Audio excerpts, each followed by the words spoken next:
Buenas tardes, les saludo con gusto. Agradezco a la Facultad de Contaduría Pública de la Benemérita Universidad Autónoma de Puebla la invitación para participar en este foro de divulgación del conocimiento.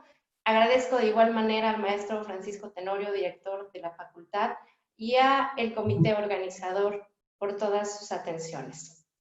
Para empezar nuestra charla acerca de la evolución de la armonización contable en México, quiero que viajemos a través del tiempo y nos ubiquemos en la realidad de nuestro país en el siglo pasado. Maestro Miguel, adelante, por favor. En el México del ayer predominaba la corrupción, un fenómeno que lastimó severamente la confianza de los ciudadanos en sus gobernantes. El hecho de que la corrupción permeara en todas las esferas del gobierno propició que la información que estaba disponible en ese momento fuera muy escasa, que además presentara inconsistencias, poco sustento en su elaboración y además que escondiera la realidad institucional de los entes públicos. Es decir, si no había información, no podríamos hablar de transparencia. Concibamos, pues, que la transparencia es una vitrina en la que se deben colocar los informes que revelen la actuación de la administración de los recursos públicos. La transparencia se consolida a través de una modernización administrativa y también de una administración tecnológica. Cuando se arraiga entre los servidores públicos esa cultura de documentar su quehacer porque alguien más los evaluará, hablamos de esa modernización administrativa. La tecnológica ha llegado para quedarse y definitivamente todos los entes públicos que tienen un portal en Internet tienen una sección especial dedicada a la transparencia. Esa transparencia, que es un flujo correcto de la información, claro, completo, verificable, puede alimentar a un sistema de rendición de cuentas. Es entonces que la rendición de cuentas debe percibirse como el informar resultados. Resultados que van a ser evaluados y resultados que además me van a decir si se actuó en la administración pública con estricto apego a la norma o si todo lo contrario ocurrió y entonces hay que asignar responsabilidades, ya sea con sanciones administrativas o con sanciones penales. Entonces, hablábamos de la corrupción, que vamos a combatir con transparencia y con rendición de cuentas. A partir del año 2000, donde hay alternancia en la presidencia de la República, donde llega un nuevo partido al poder, se abre la pauta para la transparencia y la rendición de cuentas. Además, aunado a la exigencia ciudadana de querer un control más efectivo, una vigilancia y una fiscalización de los recursos que se tienen y hacia dónde van dirigidos. Esto se resume también en satisfacer un derecho al acceso a la información. Pero en ese México corrupto del ayer, ¿cómo estábamos situados en cuanto a la información contable? La información generada por los entes públicos presentaba sus particularidades, atributos muy propios de la razón de ser de cada ente. ¿Qué pasaba? La información no era posible compararla.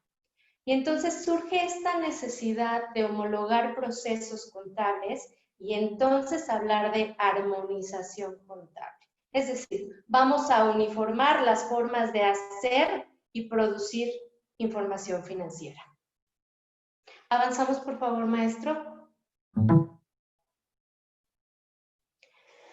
Es entonces que esta necesidad de homologar criterios para generar información financiera da pie a una Ley General de Contabilidad Gubernamental publicada en 2008.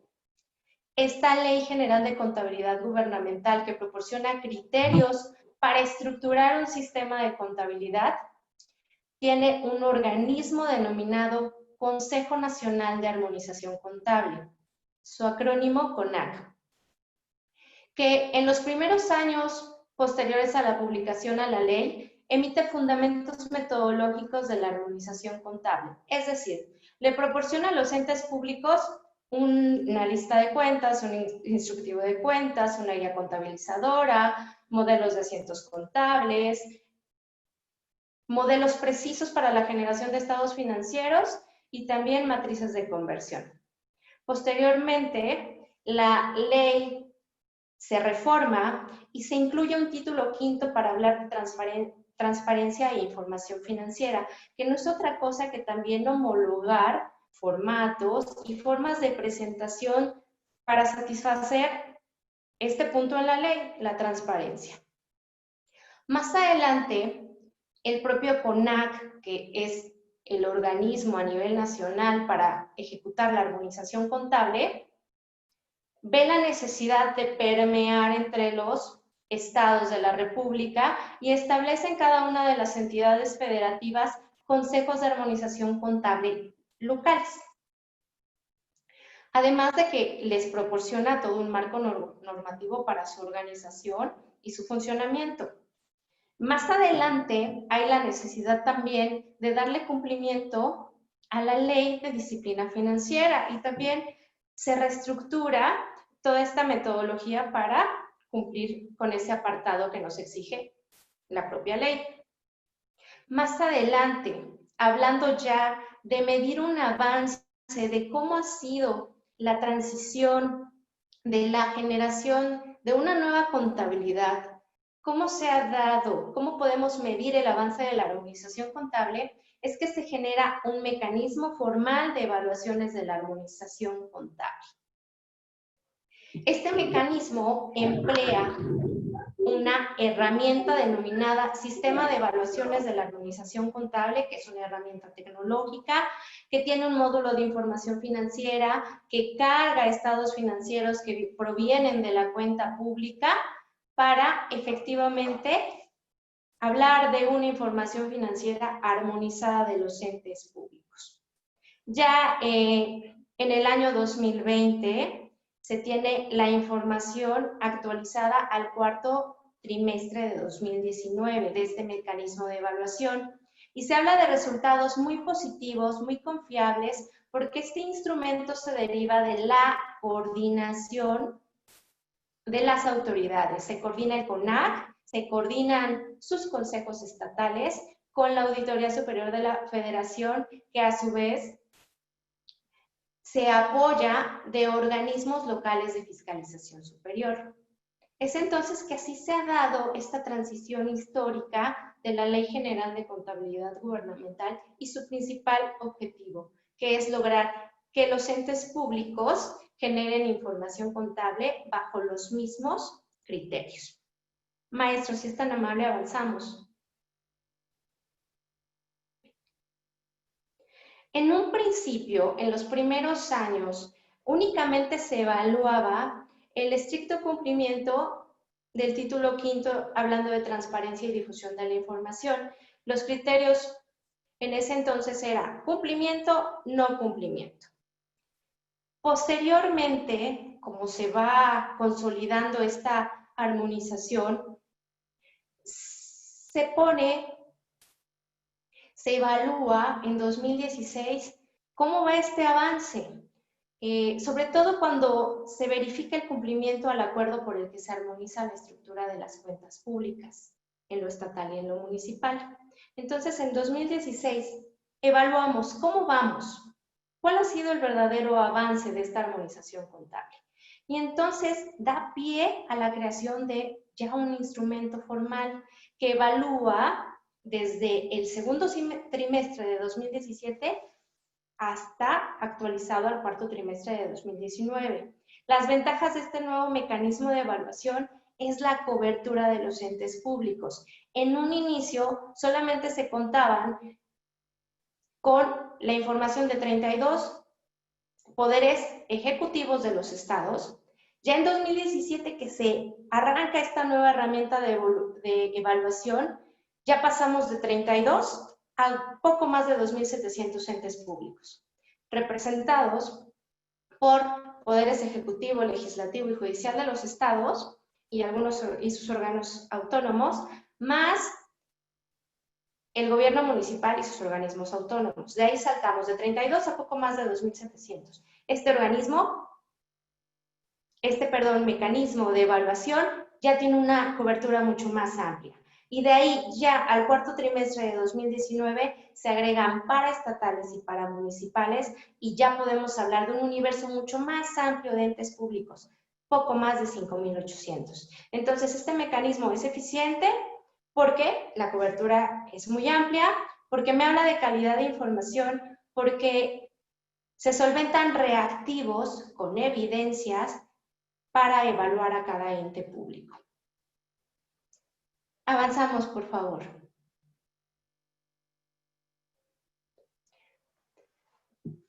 ¿Cómo estamos al día de hoy, en 2019, hablando de armonización contable? Hablamos de la consolidación de una información a nivel nacional, donde hablamos de un cumplimiento medio del casi el 72% de los 5.800 entes públicos de los que hablábamos. Pero déjenme explicarles en qué consiste esta evaluación. Este sistema de evaluación de armonización contable está dividido en reactivos, que están organizados en apartados que requieren registros contables, registros presupuestarios, cuestiones administrativas, transparencia y cuenta pública. Así se evalúan reactivos en todos estos apartados. Una vez que yo solvento estos reactivos, que proporciono evidencias, el organismo de fiscalización superior local asigna un cumplimiento alto, un cumplimiento medio, un cumplimiento bajo o un incumplimiento como calificación. De esta manera podemos ver que el mapa de la República Mexicana se pinta en un cumplimiento medio.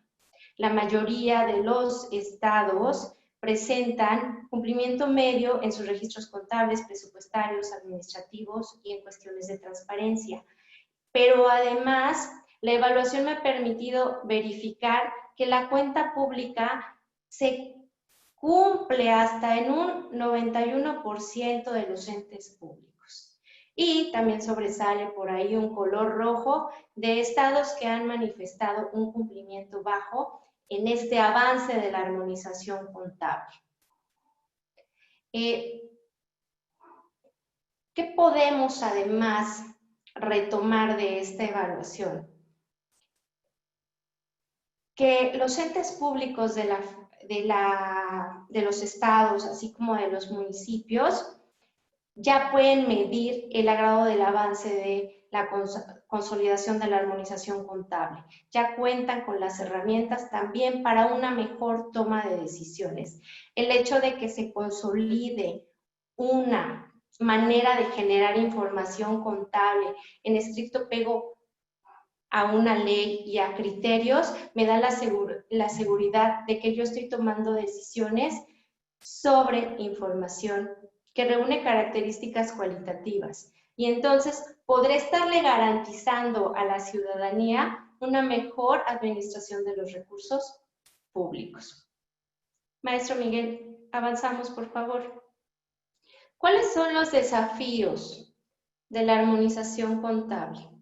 ¿Hacia dónde vamos en este cumplimiento de la Ley General de Contabilidad Gubernamental? En primera instancia, podemos hablar de una mayor cobertura. El sistema de evaluación de la armonización contable solamente está aplicándose para los entes públicos de las entidades federativas y de los municipios. El reto está en poder crear esos canales de comunicación, de legalidad, para que en un futuro podamos hablar de la consolidación de la armonización contable, ya también abarcando a los entes públicos federales. Eso sería lo ideal, pero pues es obviamente un trabajo que